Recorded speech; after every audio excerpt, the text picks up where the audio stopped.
Dis-nous, quand cela arrivera-t-il et quel sera le signe de ton avènement et de la fin du monde?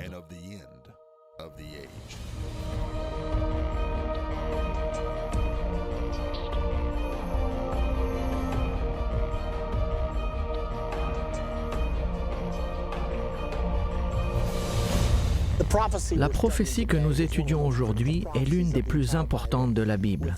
Sans une bonne compréhension de cette prophétie, il est impossible de saisir l'envergure des prophéties que Dieu nous a données.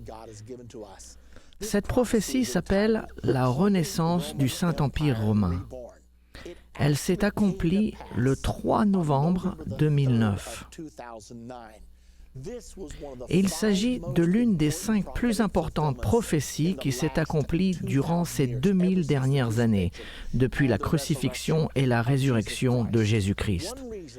Une raison pour laquelle cette prophétie est si importante, c'est que l'Antichrist et le faux prophète sortiront tous les deux de cette renaissance du Saint-Empire romain. Donc, si nous possédons une connaissance du Saint-Empire romain, nous pouvons savoir ce qui se passe réellement dans notre monde aujourd'hui. La prophétie sur la renaissance du Saint-Empire romain nous est donnée à 2 reprises dans les Écritures. Elle est dépeinte une fois par une femme assise sur le dos d'une bête. Il est intéressant de noter que l'emblème en dehors du Parlement européen à Bruxelles, en Belgique, à l'extérieur de ce Parlement, tel que vous le voyez ici, il y a un taureau avec une femme, Europa, assise sur son dos. Et l'Écriture décrit cette entité même. Et cette Écriture nous a été donnée il y a 2500 ans. Et elle utilise le même symbole, la femme, sur le dos d'une bête. Quelle chose remarquable! La prophétie se trouve dans Daniel, au chapitre 2, au verset 31 à 45. Et afin de pouvoir apprécier cette prophétie, nous devons prendre un instant pour nous familiariser avec le cadre. Il s'agit de la période de captivité d'Israël par les Babyloniens. C'est arrivé parce qu'Israël avait péché, Dieu a jugé de les exiler pendant 70 ans. Parmi les premiers exilés étaient Daniel et les 3 enfants hébreux. Très rapidement, Daniel est devenu l'un des conseillers spirituels de Nebuchadnezzar, roi de Babylone. Maintenant, nous devons comprendre que Babylone dominait le monde à cette époque. Immédiatement, Daniel a été promu à un poste très important.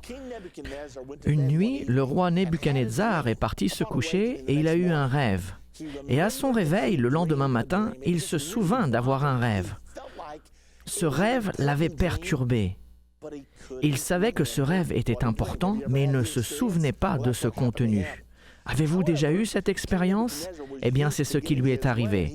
Cependant, le roi Nebuchadnezzar, habitué à toujours arriver à ses fins, il s'est dit qu'il avait toujours bien payé ses sages. Il a dit « Je les nourris tous les jours, je les paye, il est temps pour eux de mériter leur salaire. » Il convoqua donc le chef des sages et lui dit « J'ai fait un rêve la nuit dernière. » Et le sage répondit « Pas de problème, racontez-moi votre rêve au roi et nous vous l'expliquerons. » Et Nebuchadnezzar dit « C'est justement cela le problème, je ne me souviens pas ce dont j'ai rêvé. Je veux que vous me disiez mon rêve et ce qu'il signifie. » Les sages étaient donc très perturbés.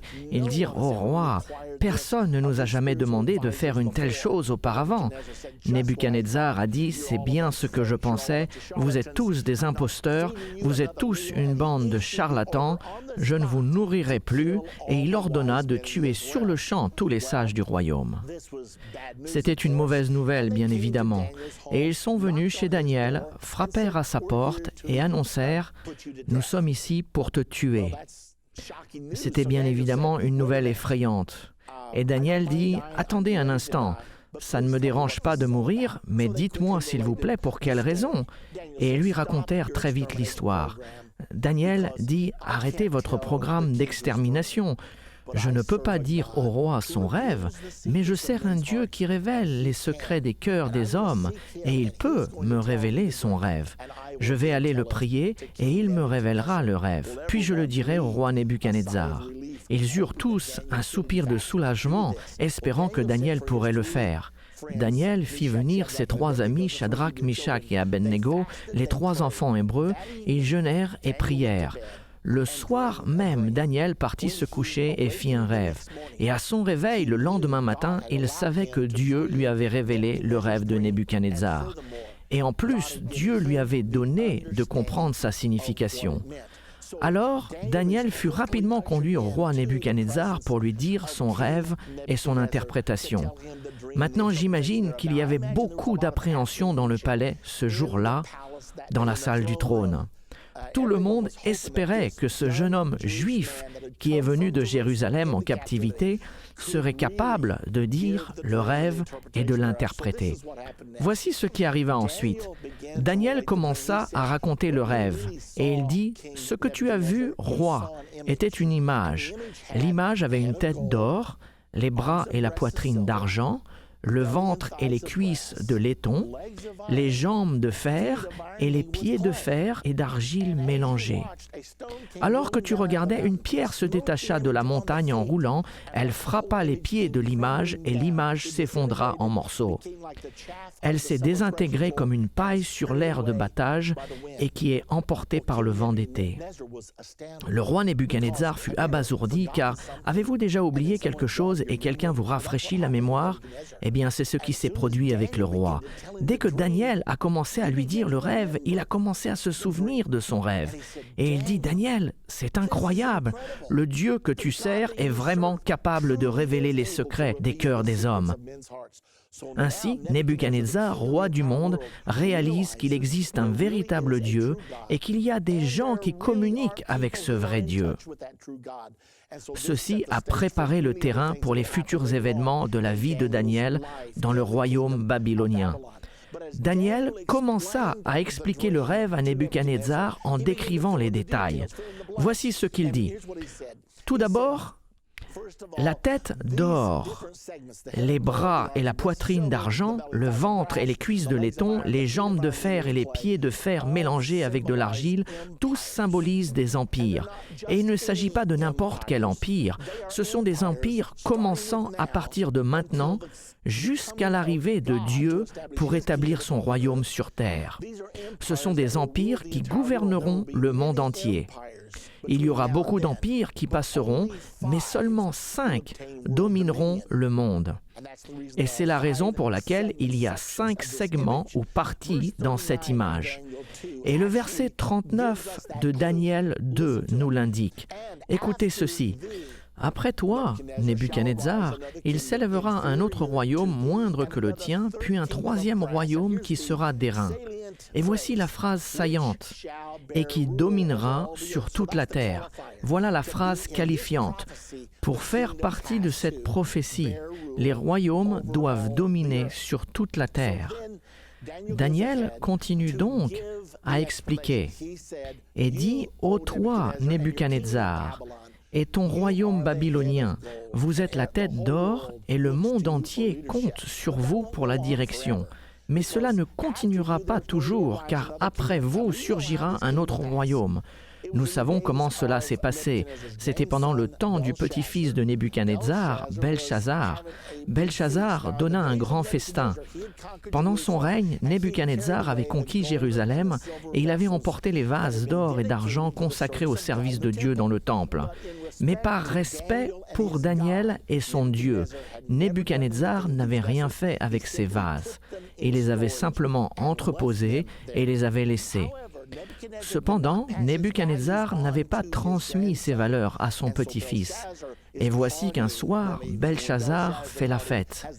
Et quand Belchazzar faisait la fête, en tant que roi du monde, ses soirées étaient grandioses et surprenantes.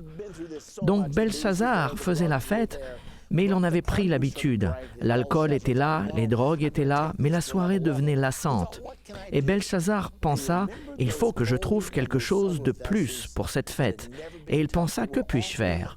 Et il se souvint que ces vases d'or et d'argent qui n'avaient jamais été touchés, ils étaient interdits.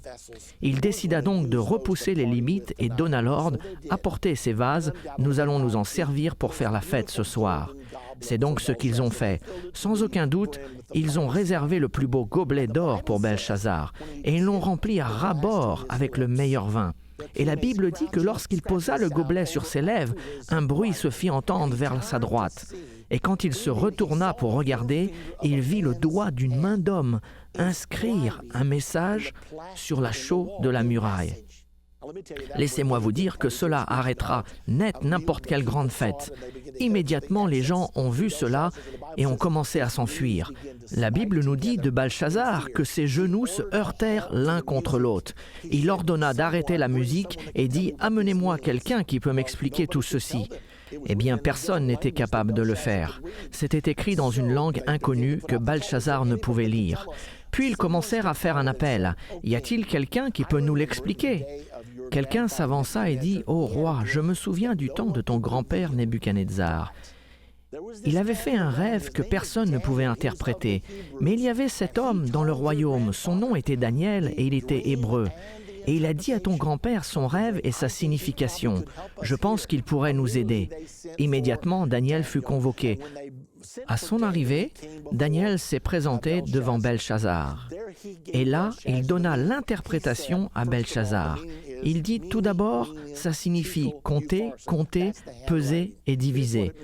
C'est cela qui était écrit. Voici ce que cela veut dire. Tu as été pesé dans la balance et tu as été trouvé léger. Cette nuit, ton royaume sera divisé et donné aux Médès et aux Perses. Et c'est exactement ce qui s'est passé. C'est arrivé en l'an 539 avant Jésus-Christ. Cette même nuit, les Médès et les Perses envahissaient Babylone et ils ont renversé le royaume de Babylone cette nuit-là. Et entre l'an 539 et l'an 331 avant Jésus-Christ, les Médès et les Perses régnèrent sur le monde entier. La prophétie continue à dire qu'il y a un autre segment. Récapitulons donc. Une tête d'or, Babylone, des bras et une poitrine d'argent, les Médès et les Perses. Maintenant, examinons le ventre et les cuisses de laiton. Alexandre le Grand a semé la panique dans la région en l'an 331 avant Jésus-Christ. Il a conquis l'empire perse et Médès. Alexandre le Grand avait conquis le monde entier en son temps alors qu'il n'avait que 30 ans. Pouvez-vous imaginer cela ? Et quand il a finalement conquis le dernier bastion de résistance, l'histoire nous dit qu'il s'est assis pour pleurer, car il n'y avait plus de terre à conquérir, car il aimait la guerre par-dessus tout. Ainsi commença le royaume des Grecs, et la Grèce a dominé le monde pendant les 2 siècles suivants, entre l'an 331 et jusqu'à environ l'an 197 avant Jésus-Christ. Ce fut vers l'an 197 avant Jésus-Christ que les Romains ont vaincu les Grecs et commencèrent à régner. En ce qui concerne tous ces empires du monde prophétisés, les Romains étaient symbolisés par les jambes de fer. L'empire romain était le plus fort et a duré le plus longtemps. Entre l'an 197 avant Jésus-Christ et aux environs de l'an 284 après Jésus-Christ, les Romains ont dominé sur le monde entier. C'étaient les Romains qui gouvernaient le monde pendant la période de Jésus-Christ. C'est la raison pour laquelle il y avait des soldats romains à la crucifixion de Jésus. Ils étaient les forces occupantes, là pour renforcer la volonté du gouvernement romain sur le peuple israélien. C'était la raison pour laquelle les gens se sont approchés de Jésus pour lui dire « Devons-nous payer les taxes romaines ?» Évidemment, ils savaient que c'était un piège et que s'ils disaient non, les Romains viendraient pour l'arrêter et l'enfermer pour rébellion contre l'Empire. Alors Jésus a tout simplement dit « Apportez-moi un denier ». Et ils l'ont fait. Jésus a dit « Quelle est l'inscription sur ce denier ?» Ils répondirent « C'est l'effigie de César ». Et Jésus dit « Rendez à César ce qui appartient à César et à Dieu ce qui est à Dieu ». Maintenant, nous arrivons à la partie la plus importante de cette prophétie. Remarquez que lorsque vous regardez chaque segment de l'image, à chaque fois, il y a un changement de métal.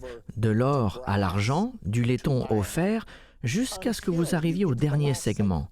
Vous voyez des jambes de fer, puis des pieds de fer mélangés avec de l'argile. Ceci est très important, car cette fois-ci, il n'y a pas un changement total. Ceci nous aide vraiment à comprendre comment sera ce dernier empire. Parce que le dernier empire ne sera pas l'Empire romain, mais il s'apparentera à l'Empire romain.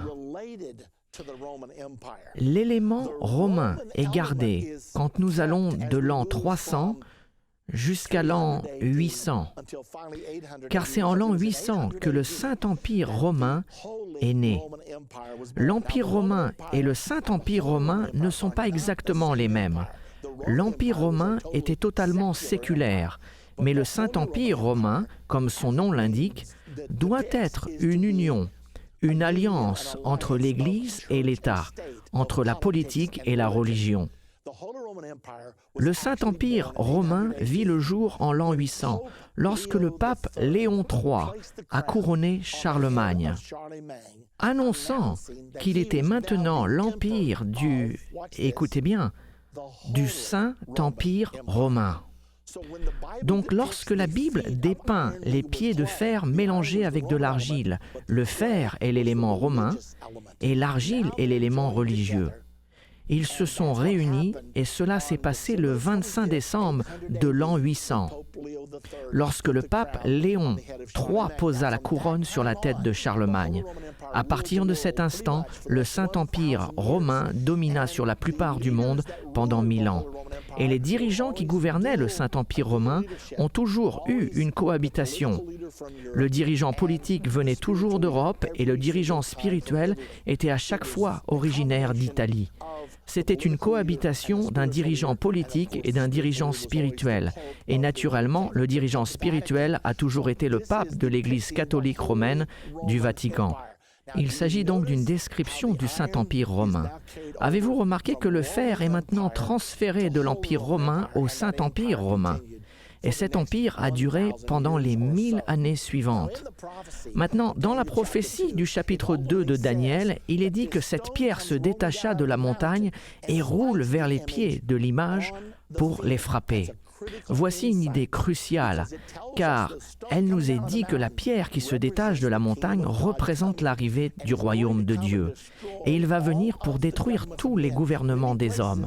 Plusieurs passages de l'Écriture nous enseignent que l'humanité sera autorisée à se gouverner jusqu'à l'arrivée du royaume de Dieu. Lorsque l'humanité aura eu assez de temps pour apprendre qu'elle n'est pas capable de se gouverner par elle-même, la Bible nous dit que Dieu viendra, détruira les gouvernements des hommes et établira son royaume qui ne passera point et qui ne sera jamais détruit. C'est ce qui est décrit ici par la pierre se détachant de la montagne. Elle frappe l'image. Où? Elle frappe l'image à ses pieds. Les pieds étaient de fer mélangé avec de l'argile. Le fer mélangé avec de l'argile symbolise le Saint-Empire romain. Ceci nous indique que le Saint-Empire romain doit être au pouvoir quand le Messie viendra pour anéantir les trônes des hommes et établir son royaume. Ceci nous enseigne que Jésus reviendra sur terre pendant l'existence du Saint-Empire romain. Cependant, beaucoup de gens disent que le Saint-Empire romain a cessé d'exister en 1806, avec le dernier empire en ruine, le dernier élément du Saint-Empire romain. Mais ceci n'est pas exact. Vous et moi, nous avons observé la renaissance du Saint-Empire romain au cours des 50 dernières années. Et la plupart des gens ne savaient même pas ce qu'ils voyaient. Mais nous allons le comprendre dans la suite de cette leçon. Remarquez ce qui est dit dans le verset 44 au chapitre 2 de Daniel. Il est dit, après avoir parlé des pieds et des orteils de l'image, « Dans le temps de ces rois, le Dieu des cieux suscitera un royaume qui ne sera jamais détruit. » Dans le temps de quel roi? Il nous l'est dit au verset 44. Il parle du temps des rois symbolisés par les 10 orteils. Les 10 orteils sont la toute dernière partie de cette structure de gouvernement mondial. À partir de l'an 600 avant Jésus-Christ, jusqu'à la seconde venue de Jésus-Christ sur cette terre pour établir son royaume. Il est enseigné que les 10 rois formeront une coalition et supporteront l'Antichrist à la fin des temps, au moment où Jésus-Christ reviendra sur terre. Maintenant, la grande question est: est-ce une simple affirmation de ma part ou existe-t-il une vérité biblique qui, en fait, serait l'interprétation de cette prophétie? Allons dans un autre endroit de l'Écriture pour trouver la preuve absolue que ceci est vrai. Dans Apocalypse 17, au verset 12, se trouve une autre prophétie sur la deuxième venue de Jésus-Christ. Seulement là, elle montre l'alliance des 10 rois qui soutiendra l'Antichrist avec 10 cornes au lieu de 10 orteils.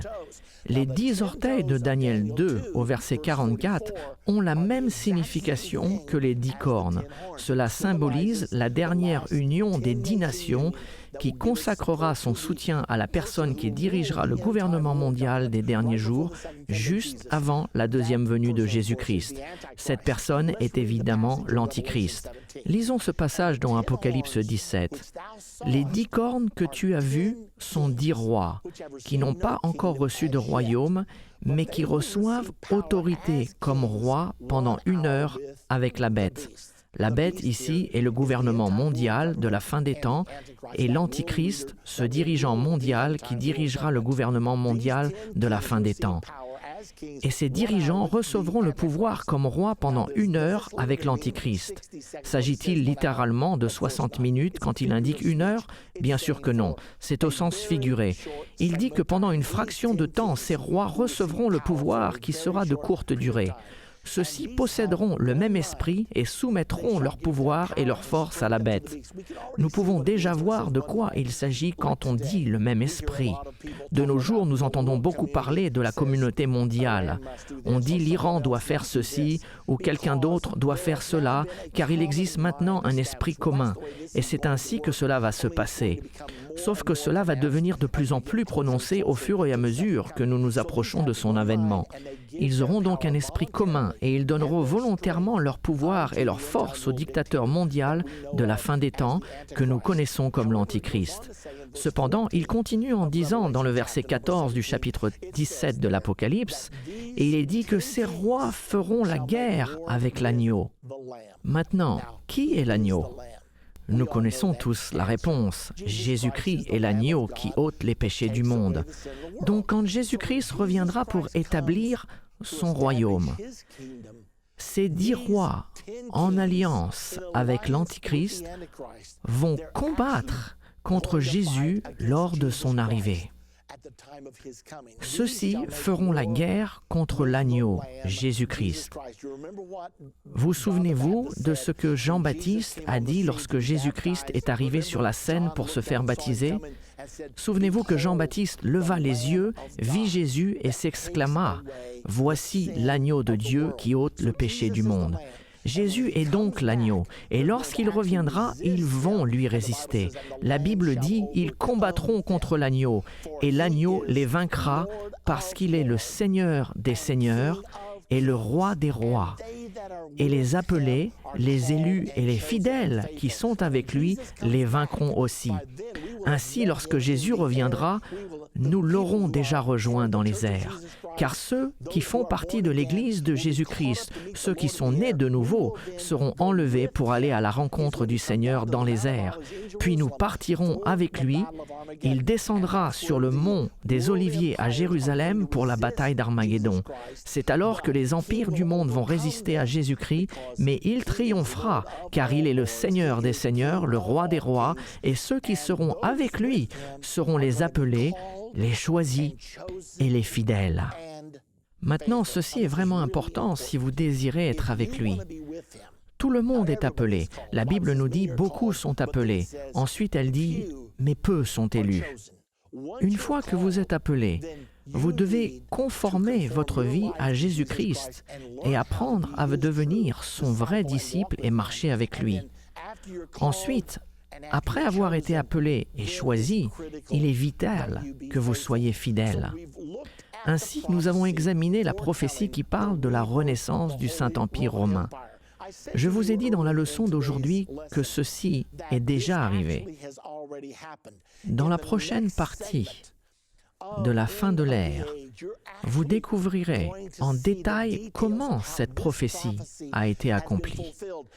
Et c'est absolument incroyable que vous et moi, nous soyons témoins de cette importante réalisation prophétique qui a eu lieu le 3 novembre 2009.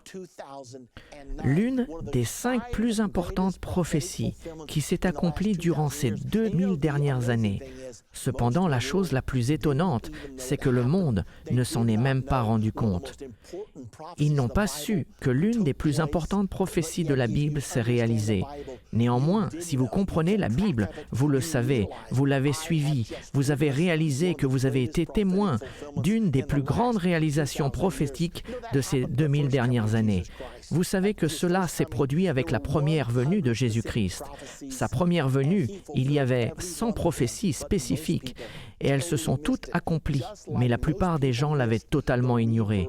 Tout comme la plupart des gens sont passés à côté de la renaissance du Saint-Empire romain qui vient de se produire récemment. Ils l'ont manqué. Pourquoi? Parce qu'ils ne connaissaient pas les prophéties et ils ne les comprenaient pas. Donc en résumé, quelle est la chose importante à se souvenir concernant cette prophétie du Saint-Empire romain? C'est les pieds de fer mélangés avec de l'argile. Il est crucial de savoir qu'il y aura 2 dirigeants dans ce Saint-Empire romain. Il y a toujours eu un dirigeant politique et un dirigeant spirituel. Et dans la prochaine partie, vous découvrirez qu'il y aura de nouveau un dirigeant spirituel et un dirigeant politique. Seulement, selon la prophétie, le dirigeant politique sera l'Antichrist et le dirigeant spirituel sera le faux prophète. Il est donc très important que nous le réalisions. Dans la partie précédente de la fin de l'ère, nous avons étudié la prophétie de Daniel 2 au sujet du Saint-Empire romain. Nous avons montré que Jésus-Christ reviendra sur terre pendant le règne du Saint-Empire romain et que l'Antichrist et le faux prophète viendront de cette renaissance du Saint-Empire romain. Maintenant, dans la dernière partie, nous avons montré que cela s'est déjà passé, que le Saint-Empire romain a déjà été réétabli. Maintenant, nous voulons vous expliquer. Voici ce qui s'est passé concernant la renaissance du Saint-Empire romain.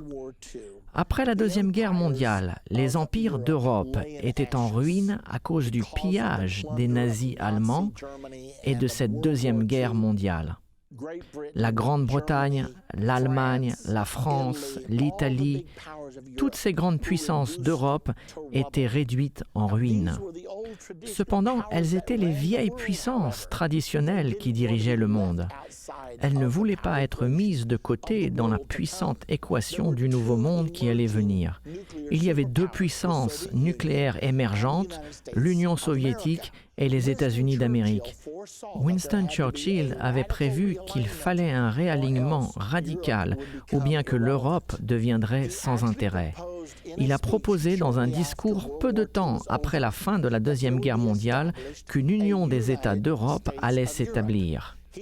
Il a dit que dans les jours de la superpuissance nucléaire, il était nécessaire d'avoir une population de 200 millions d'habitants pour avoir assez de population et de ressources économiques pour pouvoir jouer dans la cour des puissances nucléaires. Il a dit, soit nous oublions nos différences et nous nous unifions ensemble dans l'Europe, créant ainsi les États-Unis de l'Europe, et il a vraiment employé ce terme, ou bien tout le pouvoir se déplacera vers l'URSS et les USA. Eh bien, les vieux et fiers États de l'Europe avaient l'habitude de jouer un rôle principal dans les affaires mondiales et ne voulaient pas être exclus de l'histoire. Par conséquent, ils ont pris une décision. En 1957, il y a eu un traité signé qui s'est appelé le traité de Rome. Ils ont créé, par la signature de ce traité de Rome, ce que l'on appelle aujourd'hui le marché commun.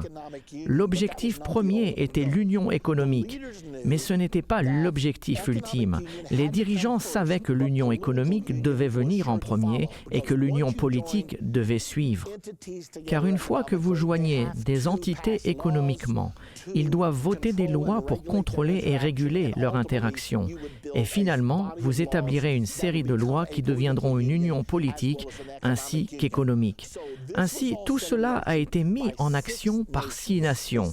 Ils ont signé le traité de Rome en 1957. Beaucoup d'autres nations en Europe doutaient que cela ne marche, alors ils se sont tenus à l'écart. Cependant, cela a fonctionné bien mieux que la plupart des gens auraient pensé. Rapidement, d'autres gens se sont joints à ce marché commun. Ils ont commencé à 6, puis 9, puis 10, puis 12, et ils ont fini à 15. Et donc, en 1992, toutes les barrières économiques avaient été renversées. Ainsi, vous pouviez récolter en Allemagne et vendre en France, au même titre que nous pouvons cultiver dans l'Indiana et vendre dans l'Illinois.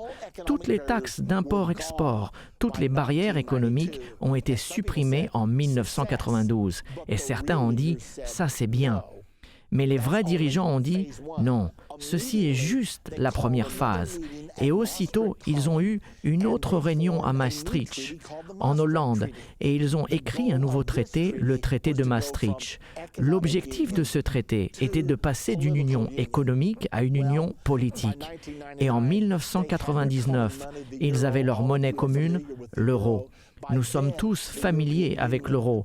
En 2004, l'Union européenne comprenait 25 États membres. Nous parlons de 25 nations qui ont fusionné leur économie.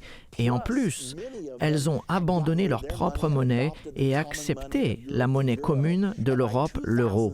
Et en 2007, ils étaient maintenant 27 membres appartenant à ce qui était devenu l'Union européenne. Ce n'était plus le marché commun car cette phase était finie.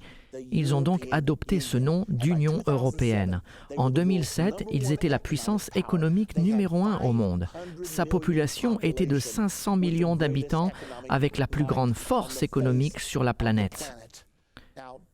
Voilà où ils en étaient à ce moment-là. Mais la mission n'était pas encore achevée. Nous voulons faire une petite pause ici et nous poser cette question, car j'ai dépeint un scénario que je vous demande de suivre. C'est que l'Union européenne était réellement la renaissance prophétisée du Saint-Empire romain. Ce même Saint-Empire romain qui a été prophétisé, duquel s'élèvera l'Antichrist et le faux prophète. Maintenant, est-ce que cela est vraiment vrai? Ou bien est-ce que je lis tout simplement quelque chose qui n'est pas là? Eh bien, ils ont décidé qu'ils commenceraient à imprimer leur monnaie. La première monnaie a été fabriquée en 1987, une pièce appelée l'écu, l'unité monétaire européenne. Et quand ils ont décidé d'imprimer la première monnaie en tant qu'Union européenne, ils ont cherché quel personnage à imprimer qui représenterait ce qu'ils étaient en train de faire. Pouvez-vous deviner quel personnage ils ont choisi pour symboliser ce qui était en train de naître? Voici une copie de la pièce de monnaie. Vous pouvez le voir par vous-même. Ils ont mis la photo de Charlemagne. Souvenez-vous, il était le premier empereur du Saint-Empire romain. Le pape Léon III a placé une couronne sur sa tête le jour de Noël, le 25 décembre de l'an 800. Ils ont donc décidé de mettre sa photo sur la première pièce de monnaie. Comprenaient-ils qu'ils étaient au cœur de la renaissance du Saint-Empire romain? Absolument. Ce n'est pas la seule preuve que nous avons, car ils ont aussi décidé d'attribuer une récompense annuelle aux chefs d'État qui feraient le plus dans l'année pour promouvoir l'unification européenne, la réalisation de leur rêve d'avoir les États-Unis de l'Europe. Et ils cherchaient un nom pour ce prix de l'unification européenne. Pouvez-vous deviner comment ils ont décidé de l'appeler? Eh bien, je vous le donne en mille. C'est le prix Charlemagne. Et ce prix est donné chaque année. Vous pouvez voir la photo du président Clinton. Il a reçu le prix Charlemagne en l'an 2000. Pourquoi?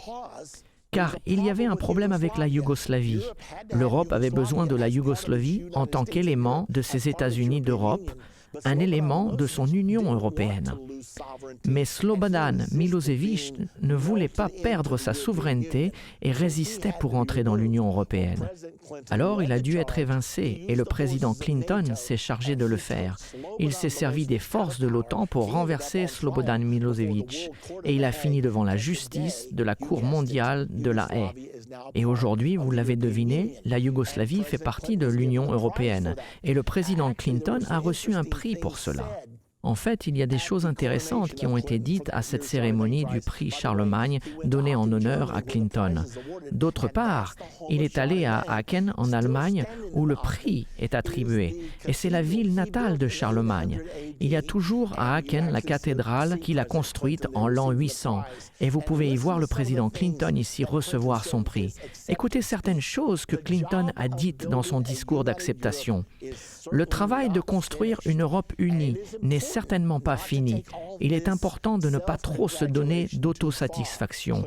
Clinton a dit cela en devenant le 3e Américain à recevoir ce prix international et prestigieux, le prix Charlemagne, pour avoir promu l'unité européenne.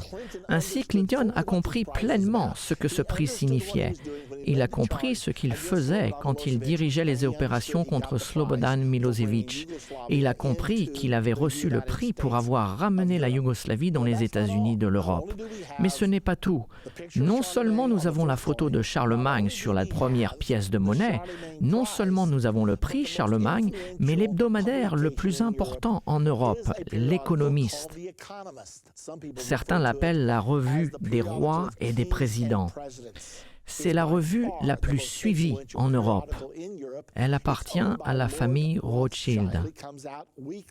Elle sort chaque semaine et ce magazine L'Économiste consacre une page chaque semaine dans chaque numéro à l'unification européenne et aux derniers développements qui se sont passés dans la semaine pour l'unification européenne depuis la sortie du marché commun. Maintenant, pouvez-vous imaginer comment ils appellent cette page spéciale chaque semaine? Vous commencez à le voir maintenant? La voici. Elle est appelée la page Charlemagne. Maintenant, savent-ils ce qu'ils font ou pas? D'autre part, d'autres nations essayent toujours de s'y joindre, car l'Union européenne devient de plus en plus puissante, pas seulement en tant que quantité économique, mais en tant qu'union politique dans le monde, et beaucoup cherchent à faire partie de l'Union européenne. Cependant, lorsqu'ils présentent leurs demandes, il y a un bâtiment spécial pour cela à Bruxelles, qui est le siège social de l'Union européenne. Et à Bruxelles, en Belgique, il y a un bâtiment spécial où ils doivent faire leurs demandes et où ils conduisent leur investigation pointilleuse pour chacun d'entre eux pour devenir membre de l'Union européenne. Y a-t-il une chance pour que vous soyez capable de deviner comment ils appellent ce bâtiment où ils doivent aller pour faire une demande pour devenir membre de l'Union européenne? Si vous avez deviné le bâtiment Charlemagne, eh bien vous avez raison. Ainsi, la question est, est-ce que ces gens savent ce qu'ils font? Charlemagne sur leur monnaie? Le prix Charlemagne? La page Charlemagne dans le magazine de L'Économiste? Et le bâtiment Charlemagne? Je pense qu'ils savent ce qu'ils font. Je pense qu'ils savent qu'ils sont au cœur de la Renaissance du Saint-Empire romain. Il y a encore une chose que vous devez voir, car vous ne pouvez pas avoir une nation sans avoir un drapeau. Et ils en ont un. Voici leur drapeau. Si vous le regardez, dans la partie supérieure, vous voyez un drapeau bleu avec 12 étoiles dorées superposées sur le drapeau. Et tout de suite, on se dit, qu'est-ce que cela signifie? Pourquoi ont-ils 12 étoiles? Quelqu'un a dit, sur le drapeau des États-Unis, puisque nous avons 50 États, donc nous avons 50 étoiles. Quand nous avions 48 États, nous avions 48 étoiles. Mais eux, ils n'ont pas 12 États. Ils sont aujourd'hui à 27 et ils ont toujours 12 étoiles. J'ai demandé aux gens qui travaillaient au Parlement à Bruxelles, lorsque j'étais en train de le visiter, « Pourquoi avez-vous seulement 12 étoiles sur votre drapeau ?» Ils m'ont regardé, abasourdi, et m'ont répondu, « Eh bien, nous avons 12 membres. » Je leur ai dit, « Non, vous en avez actuellement 27. » Et ils m'ont répondu, « On ne sait pas exactement. » J'ai découvert pourquoi ils ont 12 étoiles. Le créateur du drapeau, M. Arsfinn Heitz, qui a aujourd'hui plus de 80 ans, a créé ce drapeau et il a écrit un article expliquant pourquoi il avait dessiné ce drapeau ainsi. Il l'avait fait parce qu'il croyait que le Saint-Empire romain devait avoir son élément saint au-dessus. En tant que catholique dévoué, il croyait que la femme décrite dans Apocalypse 12 au verset 1 et 2, il y avait une femme qui donne naissance à un enfant avec 12 étoiles autour de sa tête. Il croyait que cela était la Vierge Marie dans Apocalypse 12. Et donc qu'il devait prendre ces 12 étoiles de sa tête et les mettre sur le drapeau, ce qui envoie un signal à ceux qui comprennent ces choses que l'Europe est sous la bannière de Marie. L'Église catholique est bel et bien vivante et fait partie du Saint-Empire romain. Vous regardez donc maintenant une image de la Vierge Marie avec 12 étoiles autour de sa tête. Ceci a été pris dans une église à Bruxelles. Et au travers de l'Europe, vous verrez ces 12 étoiles là où vous regardez. Il est intéressant de voir qu'il y a ces 12 étoiles sur toutes les plaques d'immatriculation de tous les pays de l'Union européenne. Ils ont également les 12 étoiles sur l'euro.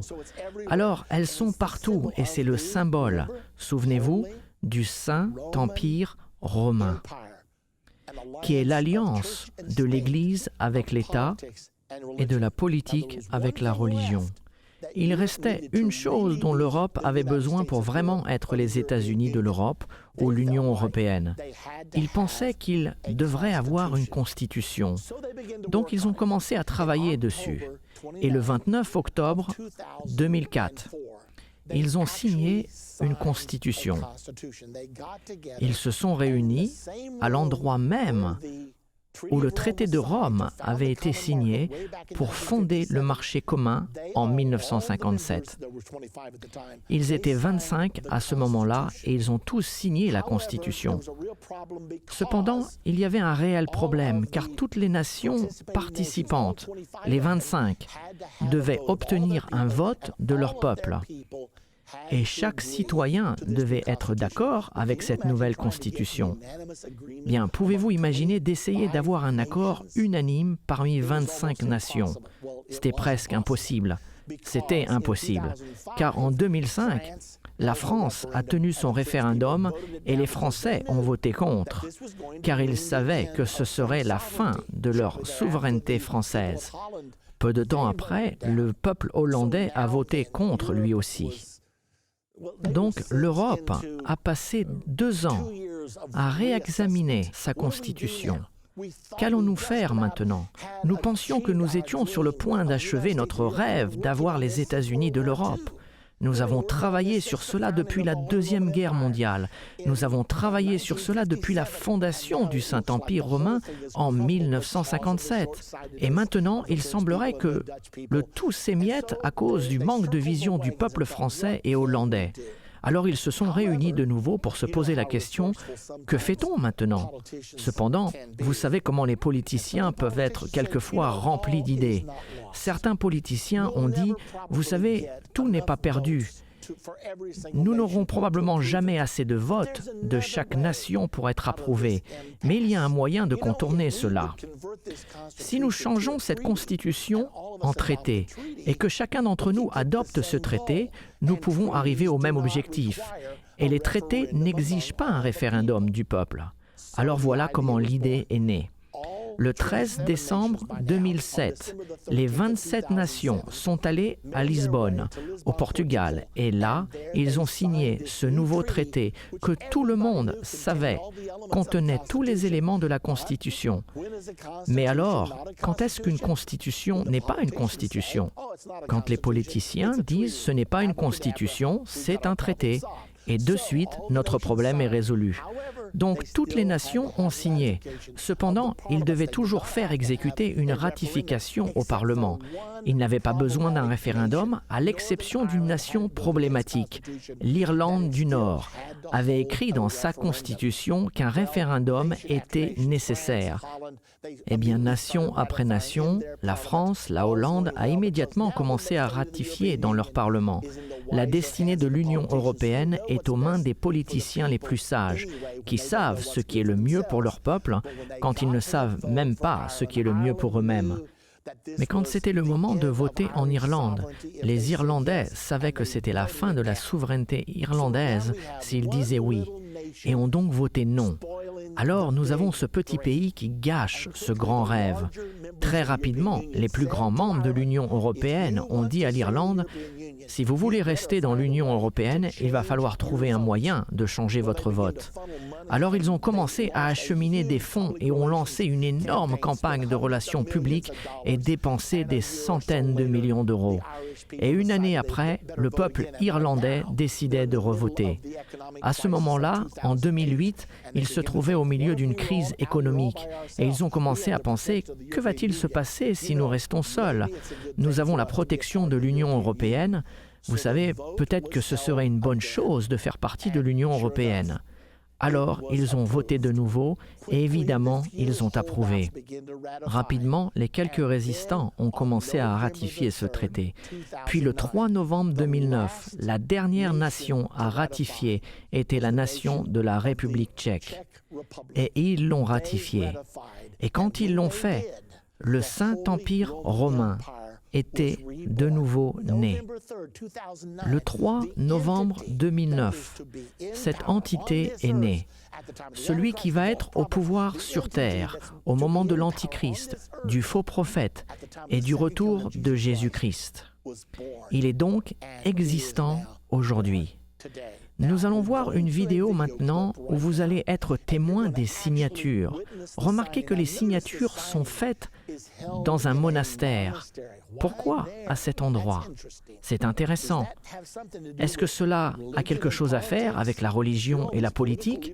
Nous voyons ici tous ces dirigeants politiques dans un monastère et vous allez voir chaque chef d'État, l'un après l'autre, apposer leur signature sur le document.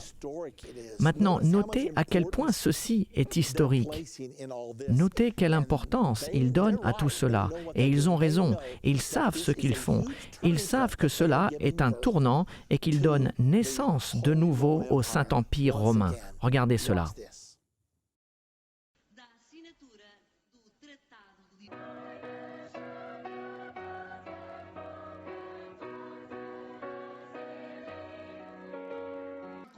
This enlarged European Union. Bundesrepublik Deutschland.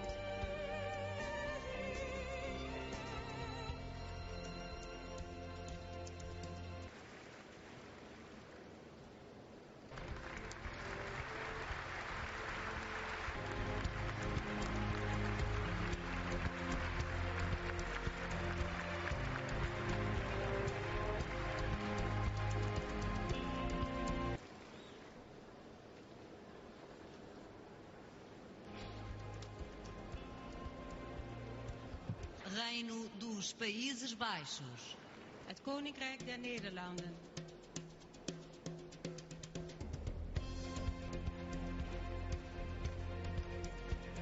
Finally, the United Kingdom of Great Britain and Northern Ireland.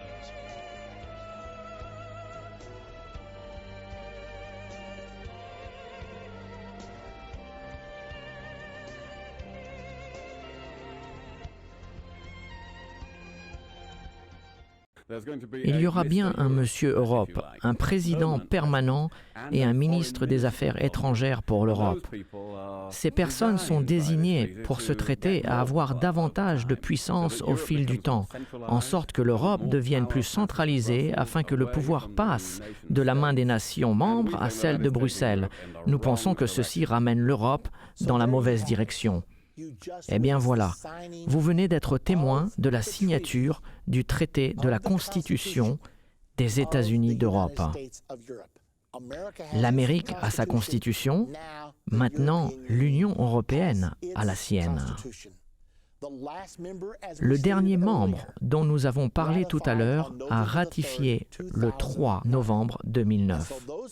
Alors ces gens qui pensent que le Saint-Empire romain a cessé d'exister en 1806 vont être surpris, car nous venons d'être témoins au cours des 50 dernières années de la reformation et maintenant de la renaissance du Saint-Empire romain. Maintenant, l'une des choses que le traité de Lisbonne prévoit, c'est qu'une fois la Constitution signée, l'Europe aura son propre président et son propre Premier ministre permanent, juste comme les États-Unis d'Amérique ont un président américain et un secrétaire d'État.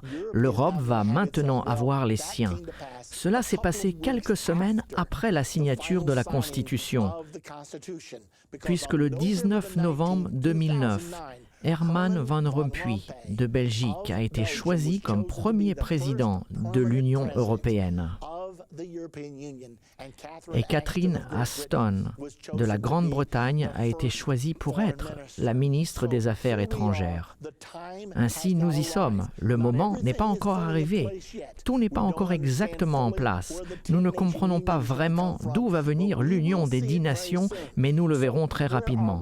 Alors, où en sommes-nous et que veut dire tout cela pour vous et moi maintenant ? Ce que cela signifie, c'est que la renaissance prophétisée du Saint-Empire romain est maintenant accomplie. Nous voyons ici dans Apocalypse 17 une autre image du Saint-Empire romain.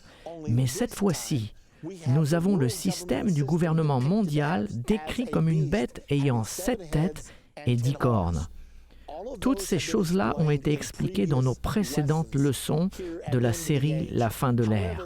Cependant, on voit cette femme, qui est le symbole du Vatican, assise sur le dos de ce système du gouvernement mondial. Ceci sera la puissance de l'Antichrist. Ce sera l'union de la politique et de la religion. Maintenant, beaucoup de personnes se demandent si l'Antichrist pourrait être musulman. Pas selon cette prophétie du Saint-Empire romain. Il est clairement dit que cette union de 10 nations, et souvenez-vous ce que les 10 cornes et les 10 orteils symbolisent, il est dit que l'Antichrist s'élèvera d'au milieu d'elle, qu'il aura une autre corne qui déracinera 3 rois et que cet homme sera l'Antichrist. Cela nous donne la preuve absolue que l'Antichrist viendra du fer et de l'argile mélangés depuis la bête montée par la femme. Rappelez-vous la photo montrant l'extérieur du Parlement à Bruxelles, à l'extérieur du Parlement de l'Union européenne, Europa, sur le dos d'un taureau. Ceci est très similaire avec ce que nous assistons à ce moment. Cela nous montre donc que le 3 novembre 2009, le Saint-Empire romain était de ce fait de nouveau né. Tout juste comme la prophétie de Daniel 2 et comme la prophétie dans Apocalypse 17. La prophétie dit que pendant cette ère, Jésus-Christ reviendra sur terre et que l'Antichrist aura ses 3 ans et demi de règne et que le faux prophète régnera avec lui et que Jésus-Christ viendra.